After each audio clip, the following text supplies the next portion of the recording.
Çox sağ ol Arzu xanım. Hər birinizi salamlayıram. Burada əlbəttə ki, şəhid anaları oturubdu. Onların qarşısında danışmaq doğrudan çətindir. Mən bütün şəhid analarının qarşısında baş əyirəm burana. Sizə təşəkkürümü bildirirəm ki, belə qəhrəman oğulların analarıyla bizləri tanış edirsiniz, yaxın olmuşuq. Mən özüm uzun illərdir Rusiyada yaşayıram, ancaq özüm Borçalıdanam. 20-ci ildə 44 günlük müharibədə bu müharibə oldu, bizim işğaldan azad olundu torpaqlarımız.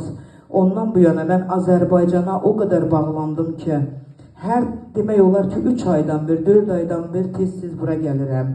Özümə borc bilirəm, hər gəlişimdə atamı, anamı ziyarət eləməmiş birinci şəhidlər xiyabanını ziyarət edirəm.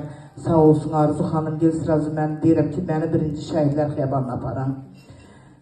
Burada hər analara baxdıqca, hər analara danışdıqca ürəyimiz üzülür. Ancaq bu şəhidlər bizi o qədər doğmalaşdırıbdı.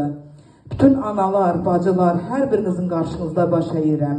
Qürur duyuram bizim vətənimizlə, bizim Azərbaycanımızla, bizim Ali Baş komandamızla. Bizim alnımız açıq olubdur. Biz qürbət yerdə yaşayırıq, elə bir yerdə yaşayırıq, qonşu düşmanlarla bir yerdə demək olar ki, üz-üzə gəlirdik. Həmişə başımız aşağı idi, ancaq indi hər birimizin alnımız açıq, gözümüz meyli baxıb sözümüzü deyə bilirik. Çox sağ olun. Mən istərdim ki, mənim gözəl ana xanım anamız bir dəqiqə sizi istərdim ki, buraya gələsiniz. Allah bütün analara indən belə ürəkləri sevinsin, üzləri gülsün. Ana xanım ana, mən çox istərdim ki, hər biriniz qara yaylağı açasınız, indən belə gözəl bir yaylaq, gözəl günlər olsun.